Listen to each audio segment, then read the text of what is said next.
It is true, the grass is greener on the other side. Welcome to day 7 of my Festive 500 2021 as I finish off the last few Ks to get to the 500 and then we'll go a little further tomorrow. Today is known as, well, the technical term, it's FOT. It is a FOT day here, around 30 or 32 degrees Celsius, warm westerly wind, and hopefully not too much headwind. It's actually quite nice right now. Today's topic, SRAM XPLR.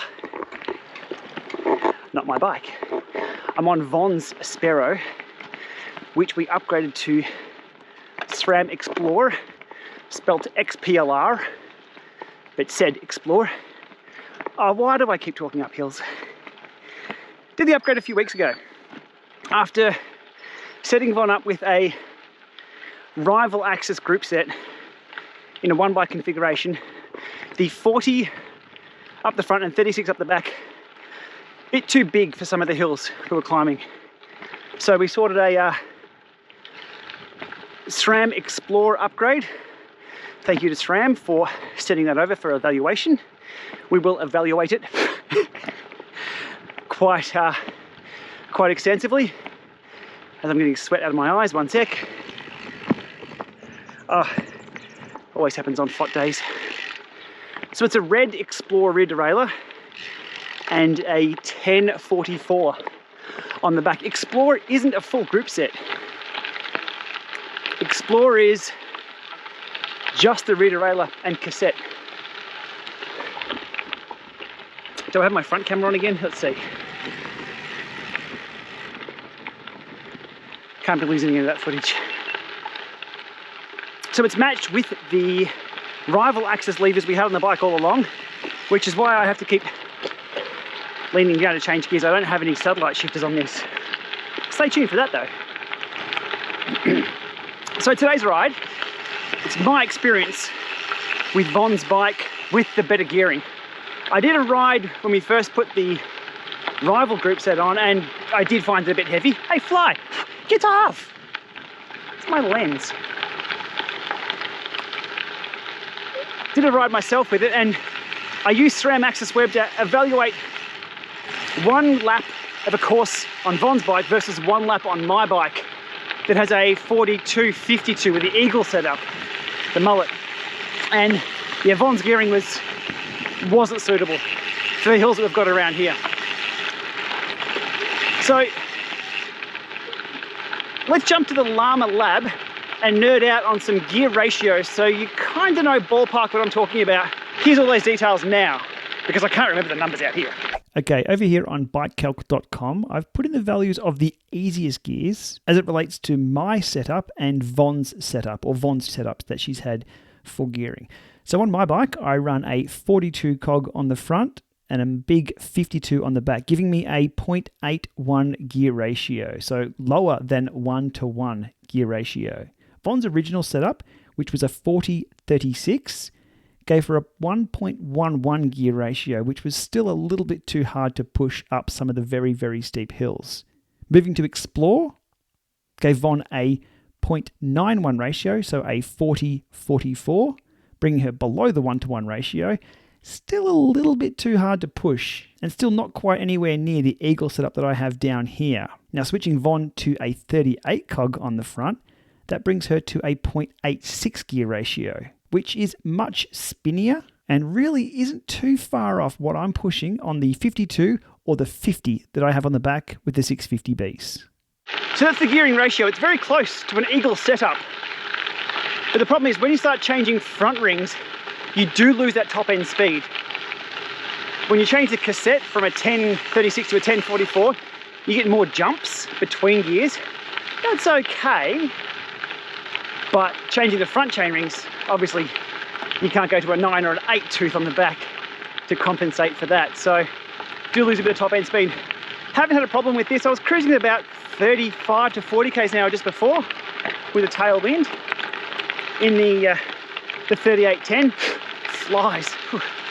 And that was fine. So as long as you're not doing big group rides and getting a big draft or doing any big long descents well, you do need bigger gears. This should be fine. Alrighty, wouldn't be complete without a weigh-in and an installation section, so here's those details now. Okay, first things first, the RED XPLR rear derailleur comes in at 296 grams without battery. The cassette, which is an XG1271, comes in at 378 grams. It's a pretty straightforward conversion process. It does require a new chain due to the different chain length required with the new rear cassette. So that comes off. The old derailleur comes off. Give things a bit of a clean up before putting on the new derailleur. That's that part done. The cassette comes off and gets swapped out. And while I'm there, I'm going to try and quieten down the Scribe free hub. It is very, very loud. So a little bit more packing grease in there. Hopefully that'll quieten things down just a little bit. And the new XPLR cassette goes on very, very easily.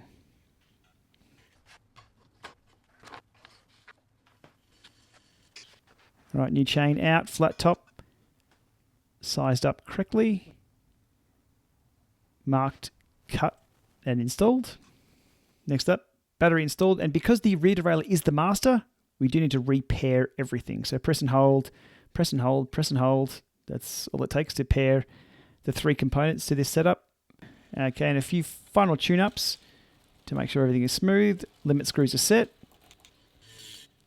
And we're good to go. Now, this is the 40-tooth setup on the front too. We do swap to the 38 later on, but the 40 is what we've started with. So quite a simple upgrade, requiring, that was probably around an hour of my time, just making sure I got everything right. So, Von went out for a ride with it. We went and did some steep hills that she'd ridden previously with the other gearing. And I stopped to ask Von a few questions about how the setup went. Here's Von now. Okay, Von, so we've done about 15 Ks. How's the gearing?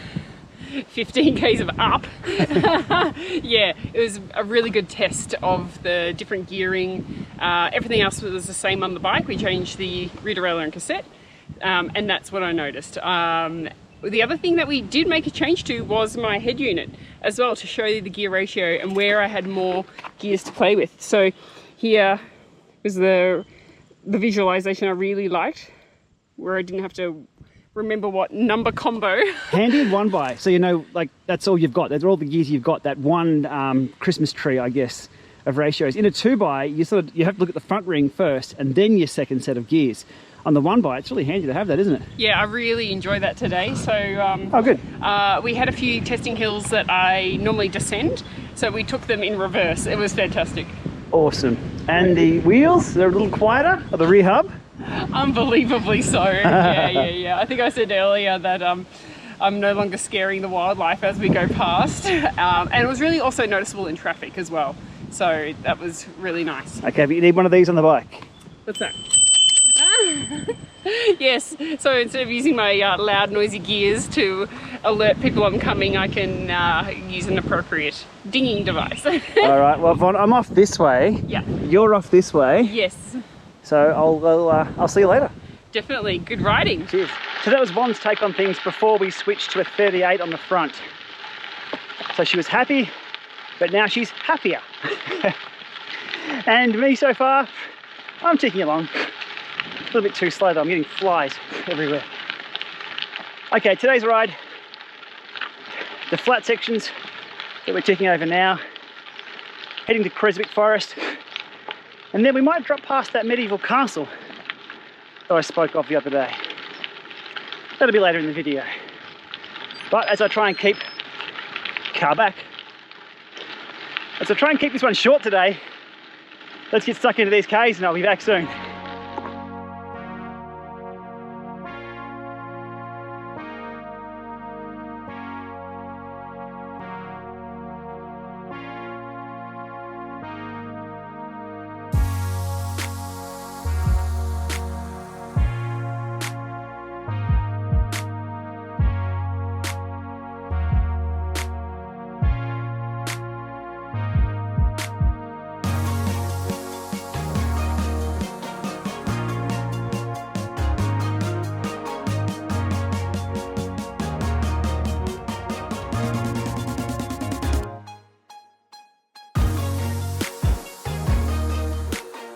Running the Karoo 2 and the Edge 1030 Plus on the front of the bike today. One observation that I'll make, which is quite surprising given my previous experience with the Karoo units, is on a day like today, the sun is pretty much straight above me. The Edge unit is much easier to read, like a lot easier to read. Not sure if it'll come through in the camera at all, but the Edge, it's like an e-ink. Hasn't obviously got the color depth of the Karoo. It's just easy to read though.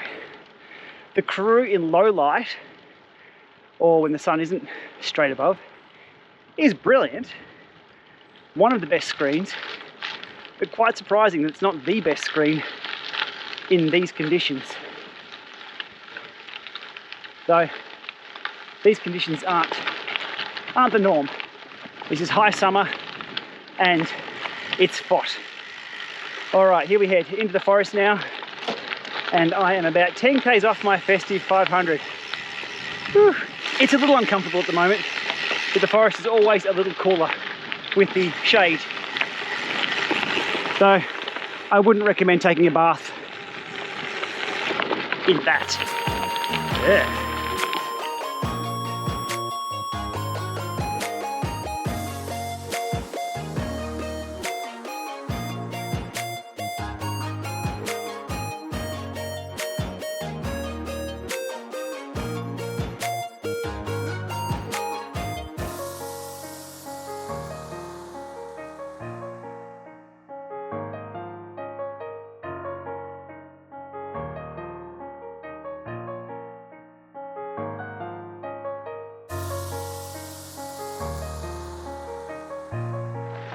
Screen brightness and visibility aside, Climb Pro head-to-head, 1030 versus the Karoo 2.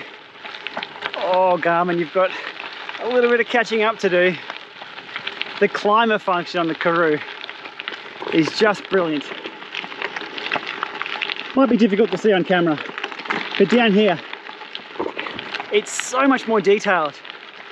The climb breakdown is brilliant.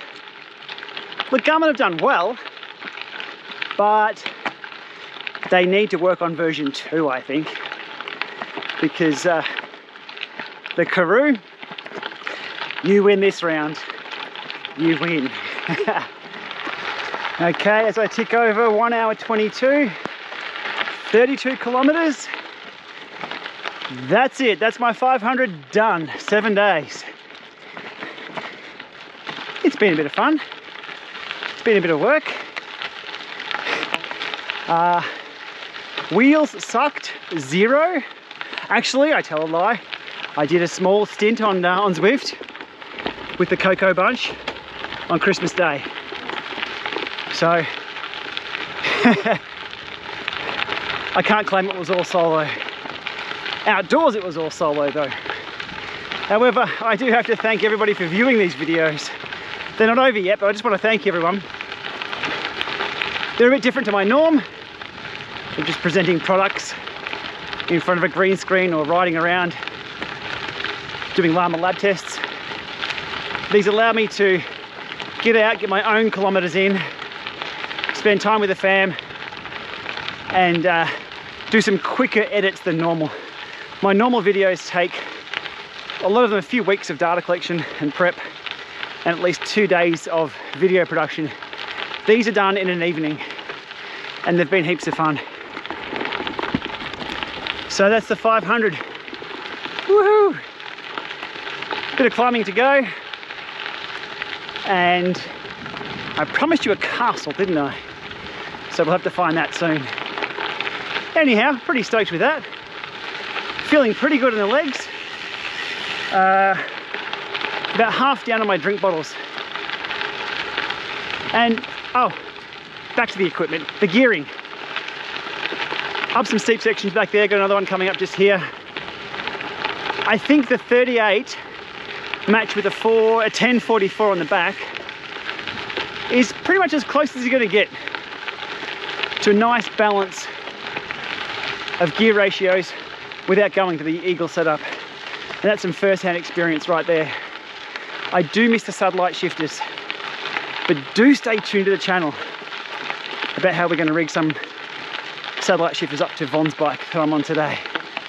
All right, more climbs.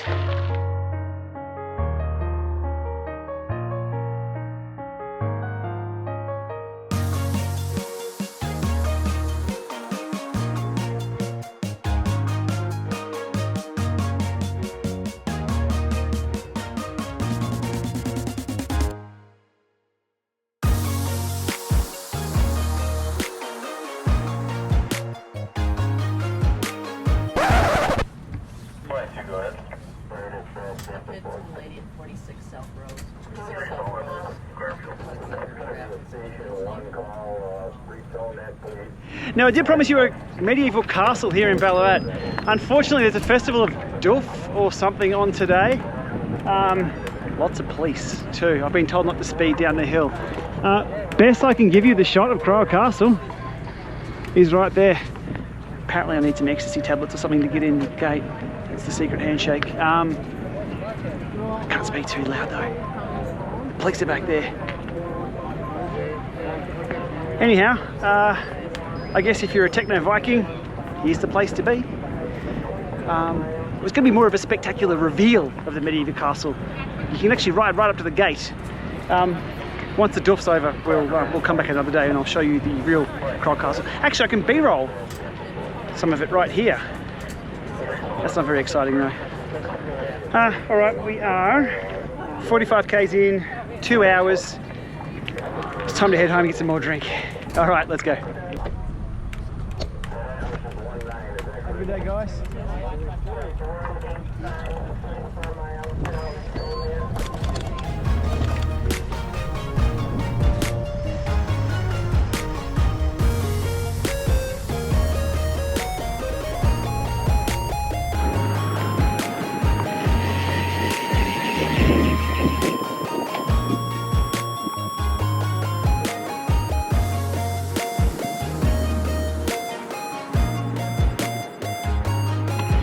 Quick, hide the drugs in the shoes. The dogs won't find them.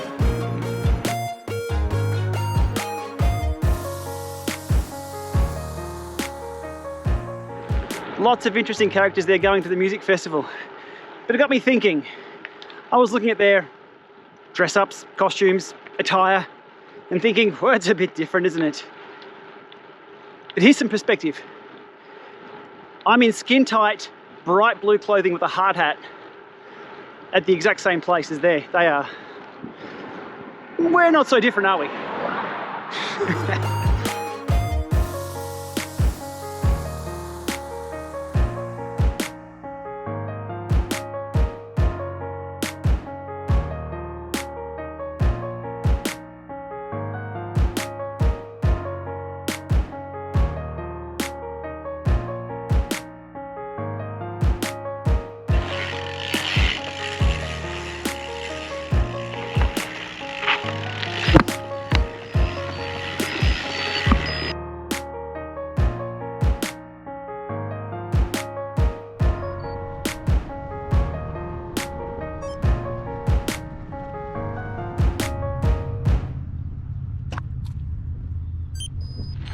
Alrighty, 2 hours 32, 58.5 k's. It'll be 60 by the time I get home. Whew. Duration wasn't bad today, just the heat just sapped me a lot in the last 30 minutes coming home from the castle through town there. That was just, yeah, a bit different than the other days, a lot warmer today. I am convinced that this combination of gearing is equivalent to what I've got on my bike and will be perfect for what Von needs. So that's all good. So the summary there, 38 tooth on the front, a 1044 XPLR XPLR cassette on the back, and that was a RED XPLR rear derailleur. Flat top chain, XPLR runs flat top chains, so not interchangeable with Eagle. Little girl looking at baby ducks, so cute. And yeah, I'm more than impressed with Rival matched with Red too. So Rival AXS, Red AXS.